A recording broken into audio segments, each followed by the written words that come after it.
சுவரொட்டி ஒட்டினீங்கன்னா காவல்துறைக்கு வேலையே அதை கிழிக்கிறது தான். நான் கூட சொன்னேன், போலீஸ்லாம் என்ன பண்ணி கிழிச்சிங்கன்னா அந்த உங்கள் போஸ்டரை கிழிச்சோம்னு சொல்லணும்ல எதிர்காலத்தில், அதுக்கு தான் இந்த வேலையை செய்யுது. நாங்களே குறி சேர்த்த மாதிரி அங்கேயே காசு சேர்த்து ஒட்டுவோம், கிழிச்சு விட்ருவோம். ஏன்னா அதுக்கான அரசியல் சூழல் இல்லை. அதை முதல்ல உருவாக்கணும், அதுக்கப்புறம் இதை எடுக்கணும். அதுதான் நம்ம செய்ய வேண்டியது. அது நீங்கள் ஒரே வார்த்தையில் எங்களை பிரிவினைவாதிகள், தீவிரவாதிகள், செப்பரேட்டிஸ்ட்டு, டெரரிஸ்ட்டுன்னு கடும் கோபம். அங்கே தான் நமக்கு இப்போ வெறுப்பும் கோபமாக வர்றது காரணம் அதுதான். உனக்கு என்ன தெரியும், வரலாறு தெரியாமல் பொழைக்க போன இடத்துல பிரபாகரன் நாடு கேட்டுக்கிட்டு இருக்கான். டேய், ஏன் பூமிடாது பொழைக்க வந்தவன்ட்ட நாங்கள் பறி கொடுத்துட்டோங்கிறதான் வரலாறு. ஆனால் ஏன் நாடு தமிழ்நாட்டில் தமிழ் படித்தால் வேலை கிடைக்காது, சோறு கிடைக்காது, ஒன்றும் கிடைக்காது அப்படின்ட்டு இவன் முட்டிக்கால் போடணும். தமிழில் பேசிட்டான்னா, தமிழில் பேசிட்டான்னா அவருக்கு தண்டம் கட்டணும். இந்த மாதிரி பள்ளிக்கூடம் இருக்குது. ஒரு நாள் அந்த பள்ளிக்கூடத்துக்கு மின்சாரம் போகாது, தண்ணியும் போகாது, ஒன்றும் போகாது, வெட்டி இருந்துருவேன். இந்த நாட்டை 4 முறை 5 முறை ஆண்ட நிர்வாகத் தலைவர்களைப் போல என் தலைவனுக்கு ஒரு 5 ஆண்டு நிர்வாகம் செய்கிற காலம் மட்டும் இருந்திருந்தால் உலகத்தின் தலை சிறந்த வல்லாதிக்க நாடாக எங்கள் தமிழீழ நாட்டை கொண்டு வச்சுருப்பார். சிங்கப்பூர்லாம் சிங்கப்பூரை தாண்டி கொண்டு போயிருப்பார். கடைசி வரை ஒரு கெடு வாய்ப்பு, போர்க்களத்தில் நிற்கிற போராளி தலைவனாக இருக்க வேண்டியதாக ஆயிடுச்சு. விடுதலை அடைந்து ஒரு 5-10 ஆண்டு இருந்திருந்ததுன்னு வச்சுக்கிறோங்க, அவ்வளோதான், எங்கேயோ கொண்டு போய் சேர்த்துருப்பார். அவ்வளவு கனவு வச்சுருந்தார் அவர். 200 ஆண்டுகள் கழித்து என் இனம் எப்படி வாழணுங்கிற ஒரு பெருங்கனவு. ஆல்பர்ட் ஐன்ஸ்டீன் சொல்கிறான்ல, உலகத்தில் யாராலும் சுமக்க முடியாத பெருங்கனவை நீ சுமந்து நில்லடா, அதான்டா உலகத்தில் எல்லாத்தையும் விட பெரியதுன்றான். அப்படி ஒரு பெருங்கனவை வச்சிருந்தார், தன் இனத்தின் விடுதலைங்கிற ஒரு பெரிய கனவு. அது நிறைவேறல. அவர் பிள்ளைகள் நாங்களாவது அதை நிறைவேற்றணும், அதுக்கு தான் அரும்பாடாட்டி கொண்டிருக்கிறோம். தன்னின வரலாறு தெரியாத எந்த இனமும் எழுச்சி வர முடியாது. எங்கள் இனத்திற்கென்று வரலாறே கிடையாது. ஏன்னா வரலாற்றை படைப்பவனுக்கு வரலாற்றை எழுத நேரம் இருக்காது. இங்கே பிரச்சனையே கல்லணையை பார்த்ததில் எங்கள் பாட்டை ஒருத்தன் கல்லணை கட்டி வச்சுருக்கா, சோழன் ஆண்டு இருக்காங்க கரிகாலன்னு தெரியுது. பெருவுடையார் கோயில் இல்லைன்னா அதுவும் இல்லை. அருண்மொழி சோழன்னு ஒருத்தன் ஆண்டான், அவனுக்கு ஒரு மகன் இருந்தான் அரசேந்திர சோழன். உலகம் பூரா படையெடுத்து போய் வென்றாங்க. அப்படிலாம் வரலாற்று பதிவு எங்களுக்கு இல்லை. இப்போதைக்கு இருக்கிற எங்கள் முன்னோர்கள் தீரன் சின்னமலைக்கோ, மருதுபாண்டிக்கோ, பூலித்தேவனுக்கோ, வேலு நாச்சியாருக்கோ அவங்களுக்கும் ஒன்றும் இல்லை. எல்லாம் உடன் பிறந்த இரத்த துரோகங்களை தான் தோக்கடிக்கப்பட்டது. கடைசி எங்கள் தலைவர் உட்பட எல்லாமே. நீங்கள் வேலு நாச்சியாரா அங்கே ஒரு துரோகம், மருதுபாண்டியாரா அங்கே ஒரு துரோகம், தீரன் சின்னமலையா கூட இருக்கிறவனே செஞ்ச துரோகம், பண்டார வன்னியானா அவனை என் சொந்த ரத்தக்காரனே எங்களுக்கு துரோகம் பண்ணி இப்படி தோத்ததான் எங்களுடைய. இந்த படிப்பினை ஏன் தேவைப்படுது அப்படின்னா, அது கற்றறிவை விட பட்டறிவு மேலானதுங்க. அதனால தான் அது அண்ணல் அம்பேத்கர் வரலாற்றை படிக்காதவன் வரலாற்றை படைக்கவே முடியாதுங்கிறார். அது ஹோசிமின் வரலாற்றை மறந்து விட்ட இனம் சுடுகாட்டில் இறந்து கிடக்கிற பிணம்டாங்கிறார். அது ஒன்றுக்கும் பயன்படாகிறார். நமக்கு இலக்கிய சான்று தான் இருக்குது. பாண்டிய நெடுஞ்செழியன் மதுரையை ஆண்டான் அப்படின்னா அங்கே ஒரு பெருமாட்டி கண்ணகி போய் கால் சிலம்பை உடைச்சு நீதியை நிலைநாட்டினான்னு இலக்கிய சான்று தான். வரலாற்று சான்று எங்கே இருக்கு? இல்லை. ஆனால் இதை தெளிர்ந்து உணர்ந்த ஒரு மகன் இந்த இனத்தில் இருக்கிறாருன்னா அது என் உயிர் தலைவன் எங்கள் அண்ணன் மேதகு பிரபாகரன் அவர்கள். எல்லாவற்றையும் ஆவணப்படுத்தினார். அந்த ஆவணங்கள் பாதுகாப்பாக இல்லைங்கிறது வேறு. அது இறுதி போரில் பாதிக்கு மேலே சிதைஞ்சு அழிஞ்சு போச்சு. சில இது பாதுகாக்கப்பட்டிருக்கலாம். இப்போ நீங்கள் உங்களுக்கு ஒரு உதாரணம் சொல்ல பாருங்க. அனுராதபுரத்தை அடிக்கிறார், முடிவு பண்ணிட்டார். 21 போராளிகள் போகிறாங்க, கரும்புலி மறவர்கள். இதில் 3 பேர் படப்பதிவு, இது இந்த போரை பதிவு செய்கிறதுக்கு மட்டுமே 3 பேரை அனுப்புறாரு.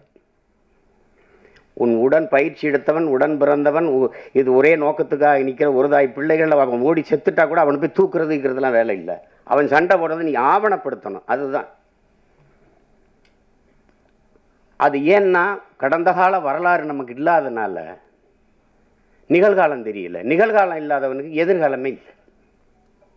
கவிப்பேரரசு வைரமுத்து கூட சொல்றார், ஒருத்தன் நிகழ்காலத்தை குனிந்து பார்ப்பது எதிர்காலத்தில் நிமிர்ந்து நிற்கத்தான்.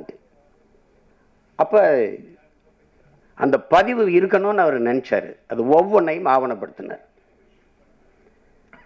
அவருக்கு ஒரு பேராவல் இருக்குது. பேராவல் பெரும் விருப்பம் தான் சொல்லணும். அது என்னன்னா, சின்லெஸ் லிஸ்ட் போல, ஒரு பிரேவ் ஹார்ட் போல, ஒரு 10 கமாண்ட்மெண்ட்ஸ் போல நம்முடைய விடுதலை போராட்ட வரலாறும் ஆவணப்படுத்து படமாக வரணும், திரையில் ஒரு வந்துடணும்னு பெரிய ஆர்வப்பட்டார். அதுக்காக தான் அவர் ஆணிவேர் எடுத்தார், தயாரித்தாங்க. அதுக்கு பயிற்சி கொடுக்கறதுக்கு எங்கள் அப்பா பாரதி ராஜா, ஐயா மகேந்திரன் போன்றவர்களை அழைச்சிட்டு போனாங்க. எங்கள் பிள்ளைகளுக்கே நீங்கள் பயிற்சி கொடுங்க, அவங்களே எடுத்துக்கிடுவாங்க. அப்படி தான் அந்த மாதிரி செஞ்சார். அதில் தான் எல்லாளன் படமும் எடுக்கப்பட்டது. ஆனால் அவருக்கு ஒரு பெருங்கனவு இருந்தது, அது கெடுவாய்ப்பாக நிறைவேறலை. அதை எடுத்து ஆவணப்படுத்தணுன்ட்டு. இப்போ தம்பி கூட சொன்னார், தலைவருடைய வரலாற்றை எடுக்கணும், பதிவு பண்ணணும், எடுக்கணும், உறுதியாக எடுக்கணும். அதில் இருக்கிற பிரச்சனை என்னென்னா, இப்போ நான் மேடையில் இப்படி பதாக வச்சுன்னு வச்சுருக்கீங்களா, எங்கள் அண்ணன் பதாகையை அது நேரலையில் போட மாட்டாங்க. அதுக்காகவே இந்த ஓரத்தில் கொஞ்சம் வைங்க, அந்த ஓரத்தில் வைங்க, பதிவு பண்ணுறவங்களுக்கு எந்த தொந்தரவும் இல்லாமல் இருக்கட்டும்ட்டு தள்ளி வைப்போம். வலையொலியில் எங்கள் தலைவருக்கு வாழ்த்து அந்த பிறந்த நாளில் வர்றதை அப்படியே அது புகார் அளித்து நீக்கிடுவாங்க, அப்படி தடை பண்ணி விட்டுருவாங்க. சுவரொட்டி ஒட்டினீங்கன்னா காவல்துறைக்கு வேலையே அதை கிழிக்கிறது தான். நான் கூட சொன்னேன், போலீஸ்லாம் என்ன பண்ணி கிழிச்சிங்கன்னா அந்த உங்கள் போஸ்டரை கிழிச்சோம்னு சொல்லணும்ல எதிர்காலத்தில், அதுக்கு தான் இந்த வேலையை செய்யுது. நாங்களே குறி சேர்த்த மாதிரி அங்கேயே காசு சேர்த்து ஒட்டுவோம், கிழிச்சு விட்ருவோம். ஏன்னா அதுக்கான அரசியல் சூழல் இல்லை. அதை முதல்ல உருவாக்கணும், அதுக்கப்புறம் இதை எடுக்கணும். அதுதான் நம்ம செய்ய வேண்டியது. அது செய்ய வேண்டியது. இங்கே எப்படி இருக்குன்னா, இந்த ஆவணப்படுத்துதல் இப்போ அந்த வேலையை தான் இந்த படம் செய்யுது. இந்த சல்லியர்கள் படம் அது செய்யுது. நம்ம நபிகள் நாயகம் சொல்கிறாங்க பாருங்க, அநீதியை கண்டு அச்சம் கொள்ளாமல் துணிஞ்சு நிற்பவன் எவனோ அவனே உண்மையான ஜிகாத்துங்கிறாங்க. அந்த மொழியில், நபிகளின் மொழியில் சேவரஸ்வரர் உலகத்தில் எங்கெங்கே அநியாயம் நடக்குதோ, அக்கிரமம் நடக்குதோ, அதை கண்டு உன்னால் பொறுத்து கொள்ள முடியாமல் நீ கோவப்படுவாயானால் நீனும் என் தோழனேங்கிறார். அவர் வழியில் எங்கால என்ன சொல்ற, பண்ண பழகடா பச்சை படுகொலை பைந்தமிழினத்திற்கு உயிரடா விடுதலைங்கிறான். வலியோர் சிலர் எளியோர் தம்மை வதையை புரிகுவதா, மகராசர்கள் உலகாளுதல் நிலையாம் எனும் நினைவா, உலகால உனது தாய் மிகு உயிர்வாதை அடைகிறாள், உழவாது உதவாது இனி ஒரு தாமதம் உடனே விழித்தமிழாங்கிறான். அப்படி விழித்து கொண்ட வீர மறவர்களின் வரலாறு தான் தமிழருடைய வீரகாவிய வரலாறு. அதில் ஒரு துளி அந்த போராட்டத்தில் ஒரு துளி, ஒரு சின்ன பகுதி, அதுதான் இந்த சல்லியர்கள். மருத்துவங்கிறது மனிதத்தினுடைய மகத்துவம். தன் உயிரை எடுக்க வந்தவனுக்கும் உயிரை கொடுக்கிற ஒரு அறம் சார்ந்த மறவர்கள் தமிழர்கள் என்பதை இந்த படம் உணர்த்துது. ஏன்னா அறம் செய்ய விரும்பு, இது அறிவு மூதாட்டி அவ்வை நமக்கு தந்த தமிழ். அரசியல் பிழைத்தோருக்கு அறம் கூற்றாகுங்கிறது அது இளங்கோவடிகள் தந்த இனிய தமிழ் எல்லாம் நமக்கு கற்பிக்குது. அப்படி அறம் சார்ந்து நின்ற மறவர்கள் தமிழர்கள் மனிதநேயவாதிகள் அல்ல என் உடன் பிறந்தார்களே, தமிழர்கள் உயிர்மை நேயர்கள். உலகத்தில் எல்லாரும் கல்லு மாவில் கோலம் போட்டபோது என் இன சொந்தங்கள் மட்டும்தான் அரிசி மாவில் கோலம் போட்டான். ஈக்கும் எறும்புக்கும் அது இரையாக இருக்கட்டும்ட்டு அவ்வளோ பெரிய ஒரு இனம். புறப்பொருள் வெண்பாமாலை பாடுது, கொடையில் எல்லாம் இருக்குது, கொடை வள்ளல்கள் இருக்கான். உலகத்தில் நாடை ஆண்டவனே வள்ளல்களாக இருந்தது, நாட்டை ஆண்ட மன்னர்களே வள்ளல்களாக இருந்தது தமிழர் இனத்தில் தான். அந்த இனத்தில் இந்த பாரியும் பேகனும் தான் ஆகச்சிறந்த கொடையாளிகள்னு புறப்பொருள் வெண்பாமாலை பாடுது. அப்போ ஏன் அவன்லாம் ஆய் நல்லி அதிகமானலாம் காரி ஓரியில் அவங்களாம் இல்லையா அப்படின்னா, இல்லை, பாரியும் பேகனும் தான் ஆகச்சிறந்த கொடையாளர்கள். ஏன் அப்படின்னா, இந்த கேட்டு கொடுக்கறது கொடை தாங்க, ஆனால் கேட்கும்போது அவன் தன்மானத்தை இழந்துடுறாங்க, அதனால் சிறந்த கொடை இல்லை. கேட்காம கொடுக்கறதும் கொடை தான், ஆனால் அதையும் விட ஆகச்சிறந்த கொடை இருக்குது. அது என்னன்னா, கேட்கும் திறனற்ற உயிர்களுக்கு கொடுக்கறதுங்கிறான். முல்லை கொடி வந்து தேரை விட்டுட்டு இப்போ பாரு இல்லைன்னு சொல்லாது, அது குச்சியை வண்டி விட்டாலே போதும். இல்லை அரண்மனையில் போய் ஒரு சேவகனை அனுப்பி விட்டால் போதும், அங்கே ஒரு கொடி தள்ளாடிக்கிட்டு ஒரு குச்சி வண்டி வச்சுட்டு வாடான்னு. நம்ம அரண்மனைக்கு போய் வர்றதுக்குள்ள அந்த செடிக்கு ஏதாவது ஆபத்து வந்துருச்சுடான்ட்டு தேரை விட்டுட்டு நடந்து விட்டேன். அதனால தான் அவன் சிறந்த. அது பார்த்தா பைத்தியக்காரத்தனமாக இருக்கும், ஆனால் மேலோங்கி நிற்பது தமிழில் முன்னோர்களின் உயிர்மை நேயம் என்பதை நாம் உணர்ந்து கொள்ள முடியும். அதை தான் பேகன் பண்ணதும். மயில் என்ன போர்வை கேட்டு கேட்டுச்சான்ட்ட, அது இளங்காற்று குளிர் காற்றுல தான் தோகை விரித்து நல்லா ஆடும். அவர் போர்வை கொடுத்தாரு, அந்த குளிரை நடுங்குன்னு சொல்லிட்டு அது கதையாக கூட இருக்கலாம், கற்பனையாக கூட இருக்கலாம். நீங்கள் அகநூறார் படுது, தாதுன் பறவை பேதூரல் அஞ்சி மணி நான் ஆர்த்த மாணவனை தேரன்னு படுது. தலைவன் அரசன் போய்கிட்டு இருக்கான் காட்டுக்குள்ளே, தேரோட்டி ஓட்டி போயிட்டு இருக்கான். காட்டுக்குள்ளே போகும்போது இந்த தேரை நிறுத்துப்பா, இந்த தேரில் அலங்காரத்துக்காக அழகுக்காக தொங்க விட்டுருக்கல மணி, அந்த மணி நான் அப்புறம் அடக்குப்பா அப்படின்னு. அவன் அப்படி மண்ணை உருட்டி உருட்டி மணிக்குள்ளே தள்ளி தள்ளி சத்தம் கேட்காம நிறுத்துறான். ஏன் இந்த வேலையை செய்கிறீங்க அப்படின்னு கேட்குறான். அந்த தேரோட்டி வந்து சொல்கிறான், காட்டுக்குள்ளே போகிறோம், தேர் சல் சல்னு சத்தம் எழுப்பிட்டு வருது இந்த சலங்கை, அந்த மலர்களில் தேன் சிட்டு வண்டுகள் இந்த வண்ணத்து பூச்சி எல்லாம் தேன் ஒன்று கொண்டு இருக்கும், இந்த சத்தத்தில் பயந்து ஓடிரும்டா, அதனால நிறுத்துறான்.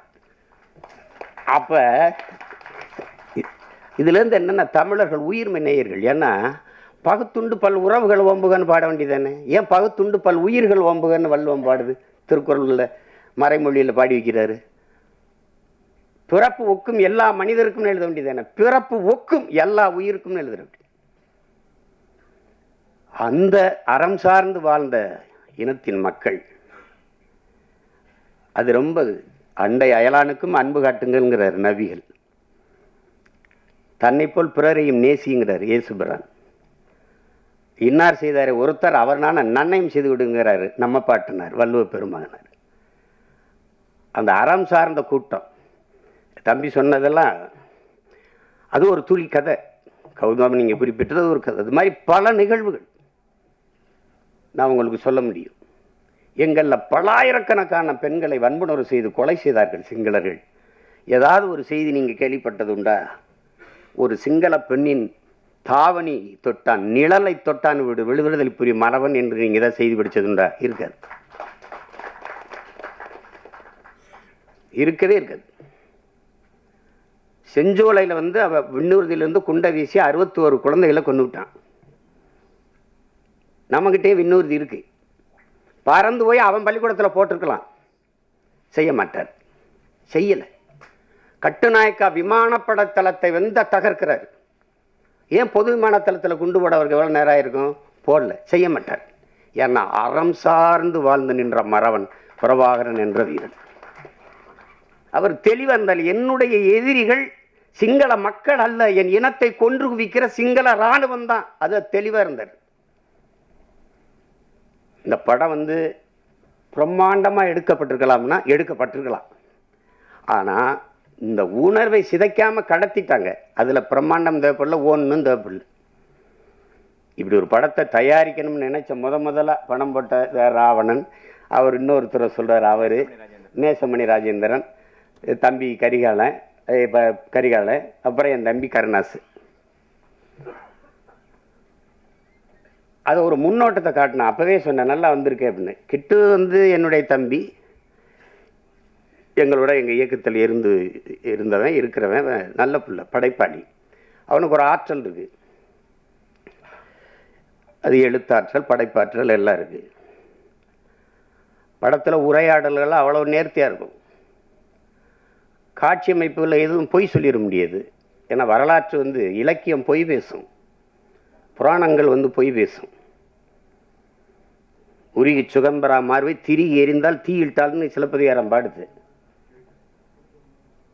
நான் போய் எங்கள் வாத்தியார்கிட்ட கேட்டேன், இப்போ வேறு மதுரையா? அப்போ மதுரை எரிஞ்சு போய் புதுசாக வேறு மதுரை வந்துச்சா அப்படின்னு கேட்டேன். அவர் அப்படி இல்லைடா இருக்கா, அப்படி இல்லைடா, அவளுடைய இதை அந்த துன்பத்தை நினைச்சு மதுரை அந்த மண்ணில் வாழ்ந்த மக்கள் வயிறு எரிந்தார்கள், நெஞ்சு எரிந்தார்கள், அதுதான்டா அது பற்றி எரிந்தது மதுரைன்னு வருது. அப்படிதான்டா எழுதுனது. தீ பிடிச்சி எரிஞ்சிடலடா அப்படின்றாரு. அது சொல்லும், சுவைபட சொல்வதற்கு சொல்லும். ஆனால் வரலாறு எப்பவும் போய் பேசாது, பேசக்கூடாது. அது மாதிரி இது காட்சி கற்பனையில் செஞ்சது இல்லை. போர்க்களத்தில் உங்களுக்கு தெரியாத இறுதி போர்லாம் எங்களுக்கு மருத்துவமனையில் தான் முதல்ல கொண்டு போட்டாங்க. பள்ளிக்கூடங்களில் தகர்த்தான், ஊடகங்கள் எல்லாம் தகர்த்தான். கர்ப்பிணி பெண்கள், வயது முதிர்ந்தவர்கள், பச்சிலம் குழந்தைகள் மீது குண்டு வீசக்கூடாது. அவன் அதையே குறி வச்சு செஞ்சான். ஆனால் அதில் எந்த இடத்துலையும் எங்கள் தலைவர் தடம் பிறண்டு உணர்ச்சி வயப்பட்டோ கோவப்பட்டோ செஞ்சில்லார். அவன் செஞ்சான். கடைசியாக மரத்து நிழலில் ஒரு வேட்டியை கட்டிக்கிட்டு அதில் நம்ம அனஸ்தீசியா மயக்க மருந்து கொடுத்து இந்த காயம் பட்டுருச்சுன்னா நீக்குவோம், கட்டுப்பு கைப்பட்டுருச்சுன்னா ஒன்றுமே இருக்காது. அந்த சிதைந்த காலை அது சரி பண்ணால் அப்படி அந்த காயத்தோடு அந்த வலியோடு தான். அவ்வளவு ஈகம் செஞ்சு போராடிய மக்கள் நாம். அதை மறைக்கப்படுதுன்னா எவ்வளோ கஷ்டமாக இருக்குன்னு பாருங்கள். நீங்கள் ஒரே வார்த்தையில் எங்களை பிரிவினைவாதிகள், தீவிரவாதிகள், செப்பரேட்டிஸ்ட்டு, டெரரிஸ்ட்டுன்னு கடும் கோபம். அங்கே தான் நமக்கு இப்போ வெறுப்பும் கோபமாக வர்றது காரணம் அதுதான். உனக்கு என்ன தெரியும்? வரலாறு தெரியாமல் பொழைக்க போன இடத்துல பிரபாகரன் நாடு கேட்டுக்கிட்டு இருக்கான். டேய், ஏன் பூமிடாது பொழைக்க வந்தவன்ட்ட நாங்கள் பறி கொடுத்துட்டோங்கிறதான் வரலாறு. அதுதான் இங்கே பிரச்சனை. அதுதான் இப்போ அதனால் இந்த ஒரு வரலாற்று ஆவணமாக நான் இதை பார்க்குறேன். அந்த போர்க்களத்துலேயும் அந்த சூழல்லையும் காயம்பட்ட போராளிகளுக்கு மருத்துவம் கொடுக்கறதுக்கு பதுங்கு குழியிலேயே மருத்துவமனையை வச்சு எப்படி அதை கட்டமைச்சிருக்காருங்கிறது நீங்கள் பார்க்கும்போது தெரியும், படம் பார்க்கும்போது. அது மாதிரி தம்பி திருமுருகன் அவர்கள் சொன்னது மாதிரி ஒரு பகைவனாக இருந்தாலும் அவனுக்கு அன்பு காட்டுங்கிறத அதை தான் இந்த படம் உணர்த்துது. முழு கதையும் சொல்லிட்டு இருக்க வேண்டியதில்லை. ஏன்னா நீங்கள் பார்க்கணும், அவசியம் பார்க்கணும். அதில் அந்த நந்தினியாக அந்த மருத்துவ பெண்ணாக நடிச்சிருக்கிற சத்யாதேவிக்கு எவ்வளோ பாராட்டினாலும் தகும். அது புது நடிகை, புதுசாக பங்கேற்றிருக்காங்கன்னு சொல்ல முடியாது. இதே மாதிரி முகம்தான் அந்த நாட்டில், அந்த காட்டில் என்ன பார்த்தனோ அதே மாதிரி ஒரு முகம். அந்த காட்டில் எப்படி எங்கள் போராளி வீரர்களை பார்த்தனோ அதே மாதிரி ஒரு முகம் மகேந்திரன். ரொம்ப நல்லா பண்ணியிருப்பாங்க ரெண்டு பேருமே. அதை நீங்கள் பார்த்து அந்த உணர்வை நீங்கள் உள்வாங்கணுங்கிறதா என்னோட. அதுக்காக அதை திரும்ப திரும்ப பேசிட்டு இருக்க வேண்டியதில்லை, அதை செய்ய வேண்டியதில்லை. உலகம் பூரா இருக்கிற என் தாய் தமிழ் உறவுகள் இந்த படத்தை ஒரு படம்னு நம்ம சொல்லிக்கிட்டு இருக்கக்கூடாது. இது ஒரு வரலாற்று, ஒரு படைப்பு, ஒரு பதிவு. அதை நம்ம வரவேற்கணும், பார்க்கணும், நம்ம அடுத்த தலைமுறைக்கு கடத்தணும். தாய்மொழியே நம்ம மறந்துட்டோம். ஒரு தலைமுறைக்கு மேலே தமிழ் எழுத படிக்க தெரியாத ஒரு இனக்கூட்டம் ஆகிட்டோம். மொழி அழிந்து சிதைந்தால் இனம் அழியுங்கிறது வரலாற்று பெரு உண்மை. இப்போ அந்த சூழலில் வரலாறையும் விட்டுறக்கூடாது.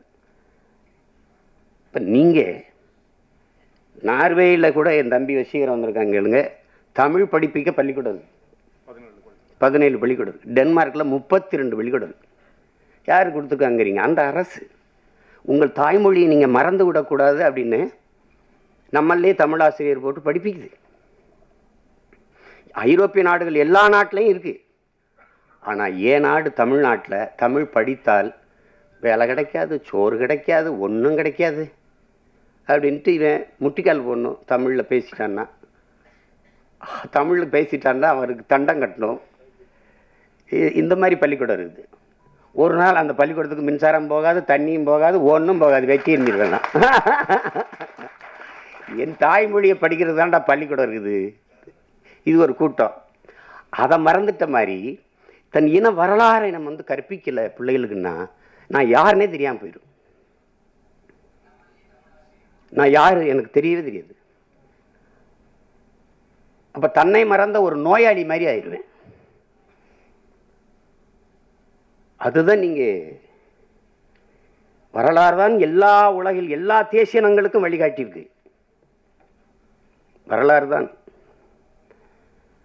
அப்போ அந்த வரலாற்று பதிவு நமக்கு இருக்கணும். இதை படமாக நீங்கள் பார்க்காமல் நம் பிள்ளைகளுக்கு நான் 2 மணி நேரம் காட்டுற ஒரு பாடம் அப்படின்னு நீங்கள் கொண்டு போய் சேர்க்கணும். எல்லா தமிழர்களும் கொண்டாடுங்க. திரைப்பட ரசிகர்களாக இருக்கிறவர்கள் அவங்க நீங்களும் பாருங்கள், உங்களுக்கும் பிடிக்கும். என் தம்பி திருமுருகன் சொன்ன மாதிரி நீங்கள் தமிழனாக இருந்தால் 2000 மடங்கு 1000 மடங்கு கூட பிடிக்காது. அது உண்மைதான். அது அவ்வளவு சிறப்பான படைப்பு. இதில் என்னென்ன பங்கேற்றுக்கிறதெல்லாம் எல்லாம் என் தம்பிகளாக இருக்கிறதுனால ஒரு நெகிழ்ச்சி, நமக்கு மகிழ்ச்சி, அது அளவு கிடந்த மகிழ்ச்சி. கிட்டு அவன் செஞ்சதில் இது ரொம்ப நேர்த்தியான ஒரு இது. பெரிய பொருள் செலவு பண்ண முடியல, பெரிய படைப்பாக எடுக்க முடியலைனாலும் அந்த உணர்வை சிதையாமல் கடத்திட்டான். அந்த ஆற்றல் அவனுக்கு அப்போ இருக்குது. குறும்படம் எடுக்கிற காலத்திலேருந்தே அதை செஞ்சிருவான். அதை நல்லா செஞ்சுருக்காரு. அதுக்கு அவருக்கு என்னுடைய பாராட்டு. இசை என்னுடைய மகன் கென்னு, அந்த அவருடைய நண்பர் ஈஸ்வரும் போட்டிருக்காங்க. நான் எடுத்தோன்னே அதான் கேட்டேன். நான் முதல்ல அந்த இதை படிக்கலை, கென்னு தானே யாரா அந்த பின்னணி இசையெல்லாம் ரொம்ப நல்லா வந்திருக்கானே, கென்னு தானே பண்ணியிருக்கான் அப்படின்னு. பாடல்கள்லாம் நல்லா இருக்கும். அதில் கவிப்பேரரசு எழுதுன அந்த பாட்டு இது இது காதல் பாட்டாக இருக்குது. அந்த மண்ணை பற்றி வருகிற பாட்டெல்லாம் ரொம்ப சிறப்பாக இருக்கும், ரொம்ப சிறப்பாக இருக்கும். அதில் கருணாசிரியுடைய அந்த பகுதி இருக்கே, இந்த படத்தின் இதயம் போல் இருக்கும். ஒரு ஒரு மனித உடலில் இதயம் எவ்வளோ முக்கியமோ அது மாதிரி அந்த பகுதி இருக்கும். அது சொல்கிறான் பாருங்க, இவங்களுக்கு முன்னாடி தலையை மட்டும் குனிஞ்சிராதரா, செத்தாலும் பரவாயில்லடா அப்படிதான். அதுதான் அது. எப்படிதான் சேகுவராசுவராம் பாருங்க, ஒருத்தன் காலில் விழுந்துதான் வாழ வேண்டும் என்கிற நிலை இருக்குமானா நான் எழுந்து நின்று இறந்து போவேங்கிறான். எங்கால என்ன கற்பிக்கிறாருன்னா, சரணடைந்து வாழ்வதை விட சண்டையிட்டு சாவது மேலானது. அவர் ரொம்ப நேரம்லாம் அவருக்கு பேச வளவளன்னா பேச மாட்டார், சுருக்கமாக பேசுவார். அதுக்கப்புறம் சொல்லுங்க, ஏன்னா அவர் சொல்லுக்கு முன் செயல், அதான் அவர் கோட்பாடு. இந்த செய்யலைன்னா செத்துமடி, செய்யலைன்னா சாகடி, அவ்வளோதான் எங்கள் கோட்பாடு. அதுதான். இல்லைங்க செய்யலை என்றாலும் செத்துமடி அப்படின்னு, செத்து மடிஞ்சிட்டா. அதனால சுருக்கமாக தான் சொல்லுவார், போராடினாலும் சாபம், போராடாவிட்டாலும் சாபம். போராடினால் ஒருவேளை வாழ்வதற்கு வாய்ப்பு இருக்கு, வாடா போராடிட்டு சாவும். அதுதான் இங்கே அவருடைய கோட்பாடு, அவ்வளோதான். அதுதான் இந்த படம் உணர்த்தும். நீங்கள் சுதந்திரம்ங்கிற அந்த விடுதலைங்கிற ஒற்றை வார்த்தை எப்படி இருக்கு பாருங்க. அது அவன் சொல்றான் பாருங்க, சுதந்திரம் என்ற சொல்லுக்கு அர்த்தம் தெரியாதவனுக்கு கூட சுதந்திரம் தேவைப்படுதுறாங்கிறான். அது புல்லு பூண்டு பூச்சி வண்டு நாய் நரி நத்தை எல்லாத்துக்கும் சுதந்திரம் தேவைப்படுது. அப்படின்னா மான தமிழ் மக்களுக்கு தேவையில்லையா? அது மானம் வீரம் அறம் மூன்றும் உயிரென்று வாழ்ந்த இனத்தின் கூட்டம் தமிழர்கள். நாம் அடிமையாக வாழ்ந்து செத்தம்னு வரலாற்றில் பதிவுறது மாதிரி ஒரு கொடுமை இருக்கா என்ன? அது அப்புறம் கதை, அது அப்புறம் பேசுகிறோம். அதுக்கு இது இடம் இல்லை. அதனால் இங்கே வந்திருக்கிற மதிப்புமிக்க ஊடக பெருமக்கள், ஊடகவியலாளர்கள், ரொம்ப பெரிய பெரிய இவங்கெல்லாம் வந்திருக்கிறீங்க, முன்னவர்கள்லாம். என்னுடைய அண்ணன் தானவர்கள், அண்ணன் தேனப்பனவர்கள்லாம் வந்து வாழ்த்தி சென்றிருக்காங்க. இதில் என்னென்னா, நீங்கள் இந்த படத்தை காட்டினாரா இல்லையான்னு தெரியல, ஒரு தடவை நீங்கள் தயவு செய்து பாருங்கள், பார்த்துட்டு அதை நல்லபடியாக கொண்டு போய் சேருங்க.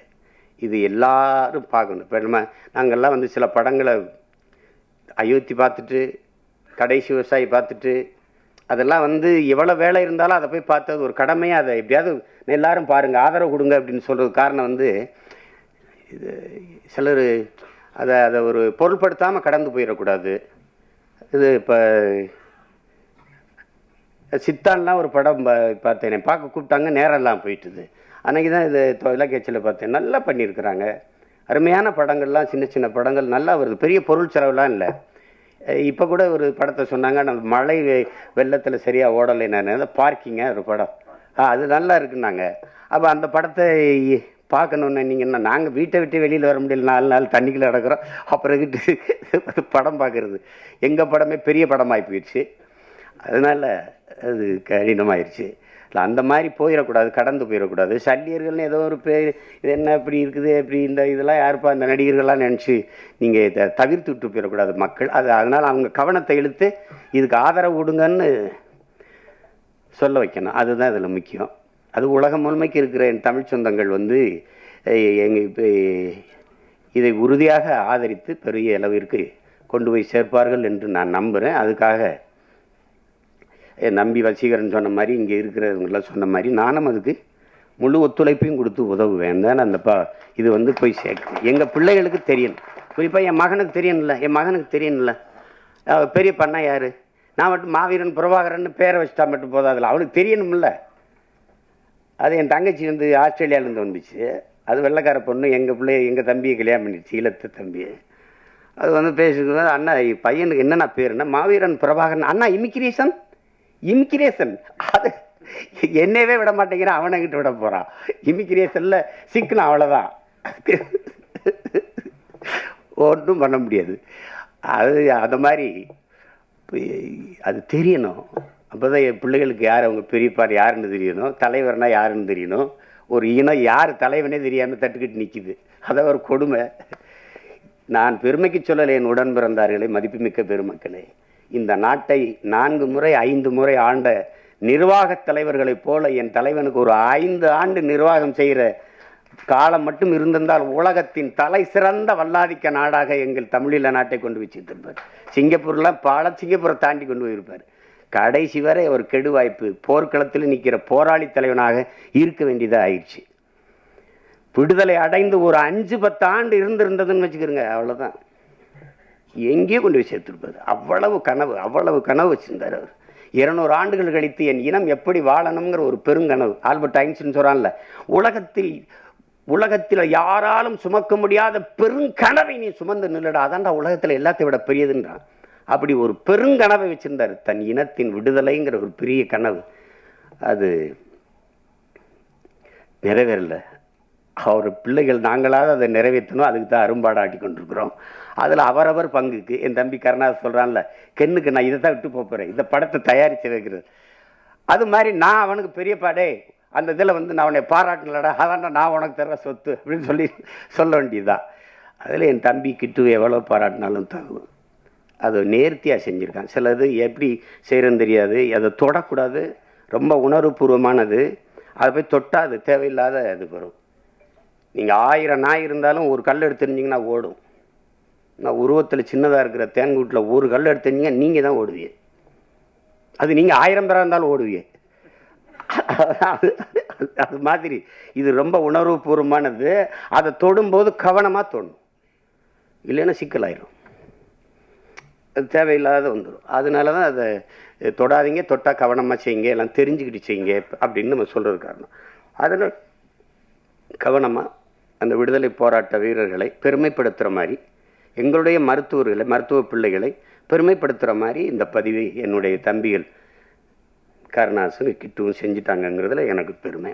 ஒளிப்பதிவாளர் சிவி சதாசிவா, அந்த கலை இயக்குனர் முஜிபுர் ரஹ்மான், எல்லாருமே நல்லா பண்ணியிருக்காங்க.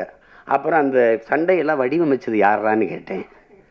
அவர் பேர் பிரபாகரன்னா, அப்போ நல்லா தானே வடிவமைப்பாங்க, அது இருக்கும். அதனால தான் அது சொல்கிறேன். வீரராஜ் பத்தாக்குறைக்கு அது எல்லாமே சிறப்பாக அமைஞ்சிருக்கு. நீங்கள் பார்த்துட்டு நீங்கள் பேராதரவு கொடுங்க. உலகம் முழுமைக்கும் வாழுகிற என் அன்பு தமிழ் சொந்தங்கள், தாயகத்திலே வாழுகிற தமிழ் உறவுகள் எல்லாரும் இதற்கு முடிந்தவரை இந்த படத்தை பார்த்து உங்களுடைய ஆதரவையும் அன்பையும் அதுக்கு காட்டுங்கள். மற்றபடி படம் வென்ற பிறகு மறுபடியும் ஒரு விழாவை வச்சு நம்ம மறுபடியும் சந்திப்போம். என்னடா தம்பி, உங்கள் அனைவருக்கும் என்னுடைய அன்பும் வணக்கமும். நன்றி.